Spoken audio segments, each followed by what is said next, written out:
In Baltimore and WNST.net.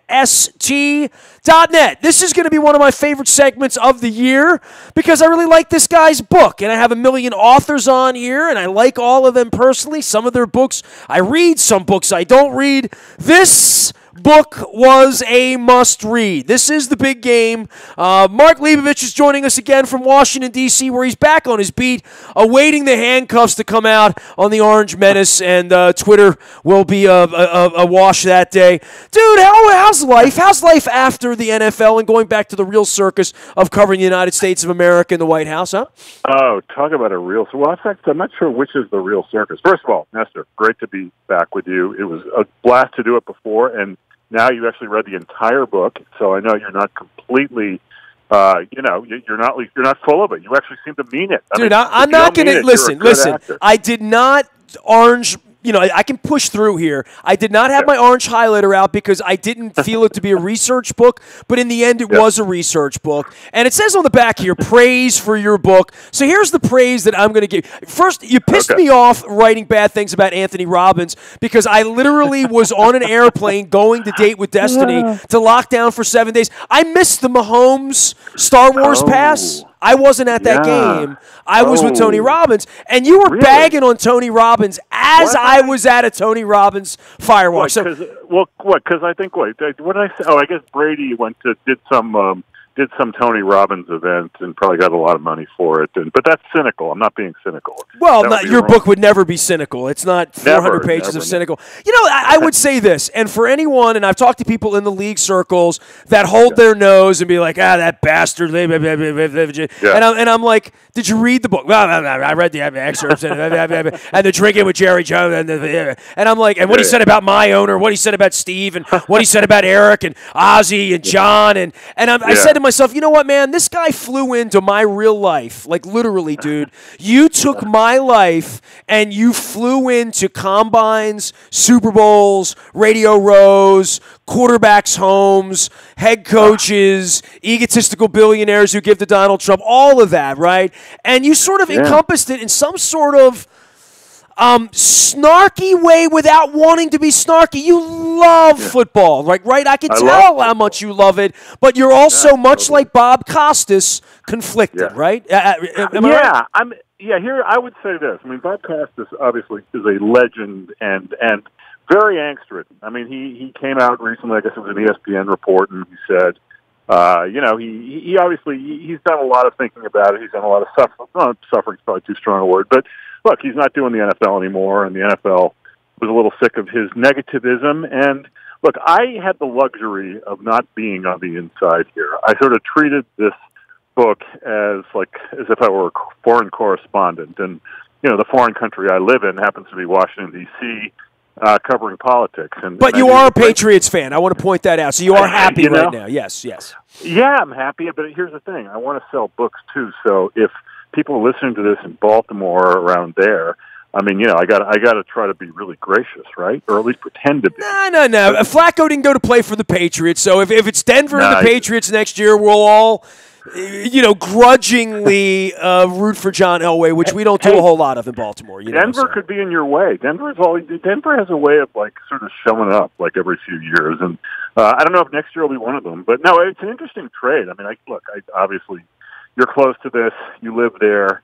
But the NFL is just continually interesting in spite of itself. And if you sort of just look at the last few weeks, beginning, around the championship games, I mean, two amazing games, then all of a sudden all anyone is talking about is a monumental screw-up, and Roger Goodell disappears for however many days because that's what he does. And then, Super Bowl Sunday comes around, and Donald Trump says he won't let his kid play football. I mean, it's just it's up and down, up and down, up and down.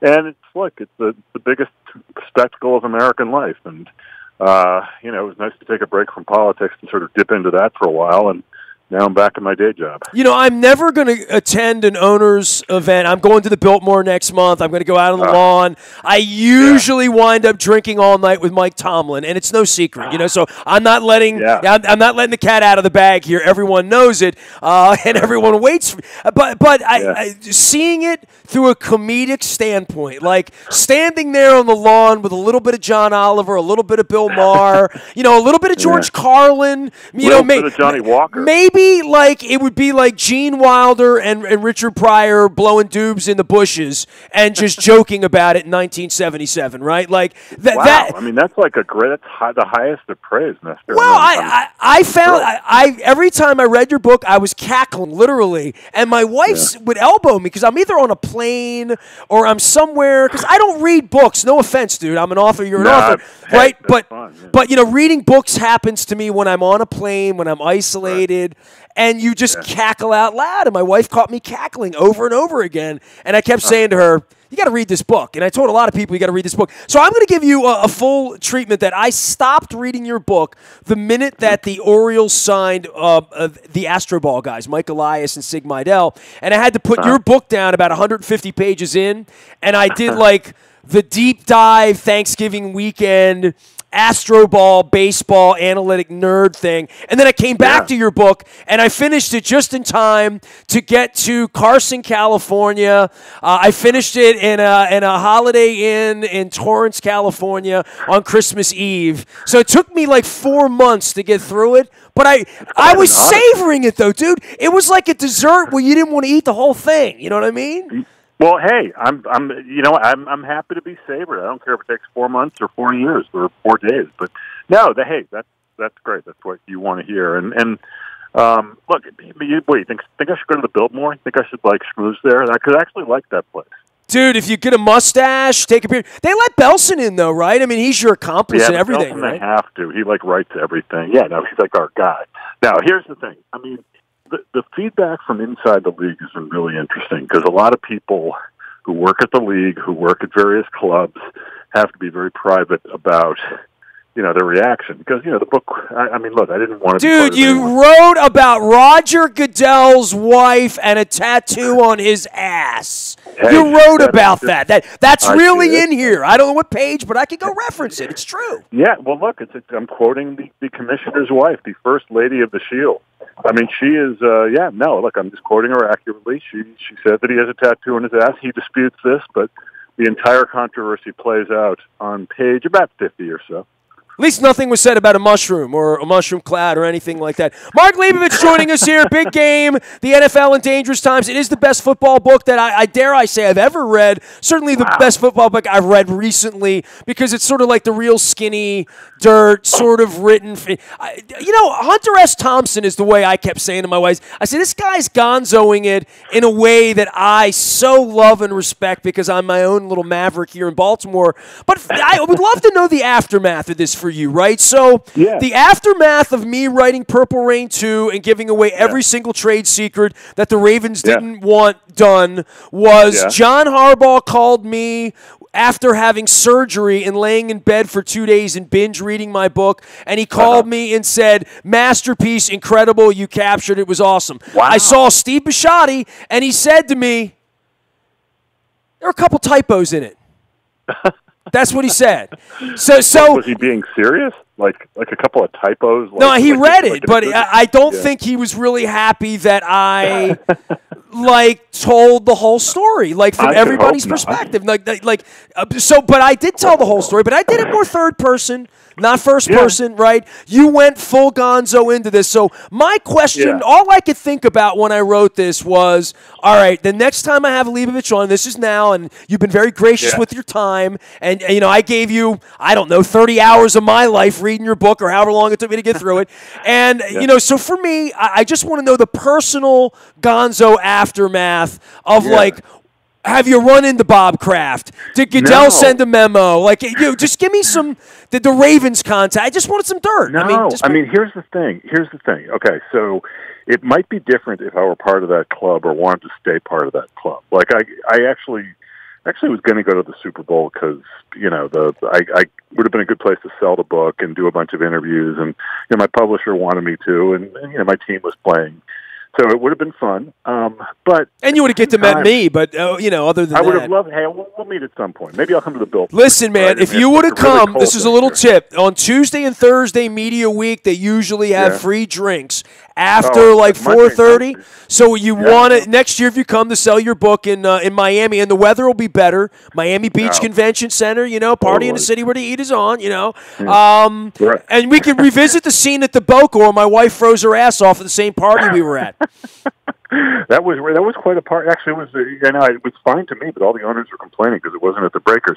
So here's the thing: the aftermath was pretty tame, but it was actually really satisfying because there's just a lot of sort of private back-channel stuff from people at the league whose job it is to not like a book like this and certainly not promote a book like this. Said, "Oh, you totally got this right. You totally got this right about." Now, the one person who did not like the book that I've heard, indirectly from is Robert Kraft. I mean, and that's a little awkward because I root for his team, but I don't care. I don't really root for him. And I don't think he roots for me either, but that's fine. I mean, look, I didn't go into this hoping to make friends, and I had no expectation of being invited to the commissioner's Super Bowl party or, stuff like that. So, but no, it's been pretty tame. And look, I mean, I'm a journalist and I don't want to get anything wrong. And there's been no, request for corrections, or I don't think I've been sued yet. And, but it's actually kind of the perfect mix of dirty little secret, grudging praise, and just a lot of people have said they just laughed a lot. So laughing is good.